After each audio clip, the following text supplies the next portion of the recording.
സജ്ജനങ്ങളെ, ഇന്ന് കന്നിമാസത്തിലായില്ലെന്നാൾ. നാഗങ്ങൾ പുറ്റുണരുന്ന ദിവസം. ഭൂമിയിലെ സകല മനുഷ്യർക്കും നാഗങ്ങൾ അനുഗ്രഹങ്ങൾ വാരിക്കോരി കൊടുക്കുന്ന ദിനം. നാഗങ്ങളുടെ ശ്രേഷ്ഠ ദിവസമായ കന്നിയിലെ ആയില്യത്തിന് പാമ്പുമ്മയ്ക്കാട്ടുമന നമുക്കൊന്ന് ദർശിച്ചാലോ?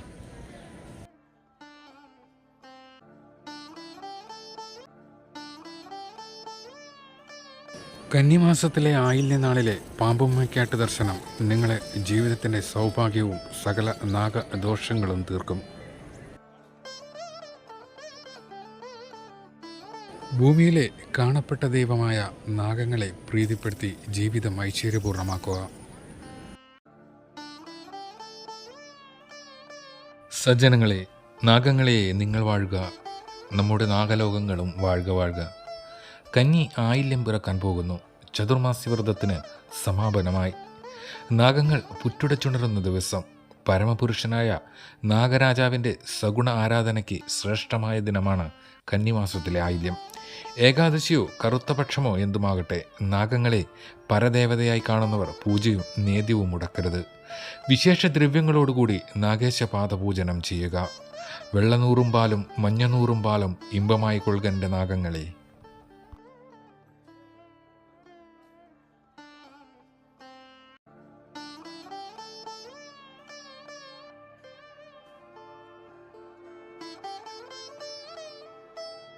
കന്നിമാസത്തിൽ ആയില്യം തൊഴുതാൽ ഒരു വർഷത്തെ ആയില്യപൂജ തൊഴുന്നതിന് തുല്യമാണെന്നാണ് പറയുന്നത്.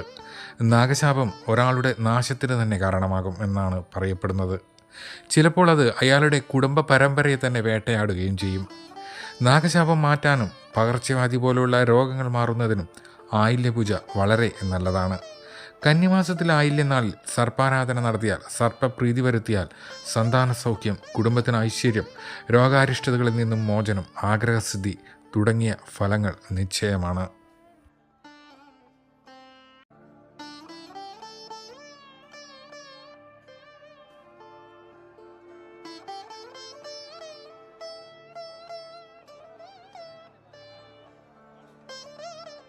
ആയില്യവ്രതം സർപ്പപ്രീതിക്കും സർപ്പദോഷപരിഹാരത്തിനും ആയില്യം വ്രതം അനുഷ്ഠിച്ച് പ്രാർത്ഥിക്കാവുന്നതാണ്. ആയില്യത്തിൻ്റെ തലേദിവസം മുതൽ വ്രതം ആരംഭിക്കണം. ഒരിക്കലും നന്ന് പകലുറക്കം പാടില്ല.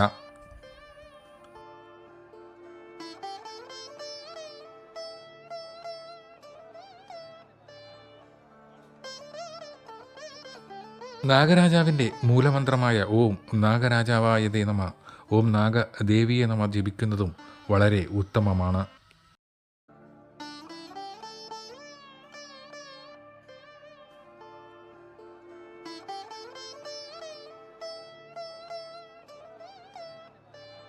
ആയില്യത്തിൻ്റെ അന്ന് നാഗരാജ ക്ഷേത്രങ്ങളിലോ നാഗ ഉപദേവതയായുള്ള ക്ഷേത്രത്തിലോ ആയില്യപൂജ വഴിപാടായി സമർപ്പിക്കാം. സർവദോഷ പരിഹാരത്തിനും സർവ ഐശ്വര്യത്തിനും നടത്തുന്ന വഴിപാടാണ് ആയില്യപൂജ. ദോഷങ്ങളകലാൻ നാഗദൈവങ്ങൾക്ക് മഞ്ഞൾപ്പൊടി സമർപ്പിക്കുന്നതും വളരെ നല്ലതാണ്. ആയില്യത്തിൻ്റെ പിറ്റേ ദിവസം മഹാദേവ ക്ഷേത്ര ദർശനം നടത്തി തീർത്ഥം സേവിച്ച് വ്രതം അവസാനിപ്പിക്കണം.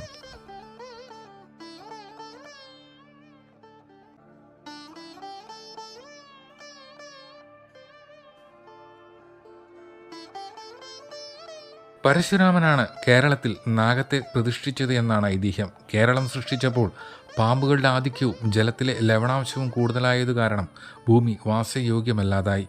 ഇതിനാൽ പരശുരാമൻ തപസ് ചെയ്ത് ശ്രീ പരമേശ്വരൻ്റെ ഉപദേശം സ്വീകരിച്ചു. അനന്തരം വീണ്ടും തപസ്സനുഷ്ഠിച്ച് നാഗരാജനായ അനന്തനെയും സർപ്പശ്രേഷ്ഠനായ വാസുകിയെയും പ്രത്യക്ഷപ്പെടുത്തി. സർപ്പങ്ങൾക്ക് പ്രത്യേക വാസസ്ഥലം നൽകുകയും പൂജകൾ ചെയ്യുകയും ചെയ്താൽ സർപ്പശല്യം ഉണ്ടാകുകയില്ലെന്നും ജലത്തിലെ ലവണാംശ നിവാരണത്തിന് അവരെ നിയോഗിക്കുകയും ചെയ്തു. അങ്ങനെ ഭൂമി കൃഷിക്കും താമസത്തിനും യോഗ്യമാക്കിയ പരശുരാമനാണ് നാഗങ്ങളെ പ്രതിഷ്ഠിച്ചത് എന്നാണ് ഐതിഹ്യം. മനുഷ്യർ പണ്ടുകാലം മുതലേ നാഗാരാധന നടത്തുകയും അവ മനുഷ്യനെ സംരക്ഷിക്കുമെന്നും വിശ്വസിച്ചു പോരുന്നു.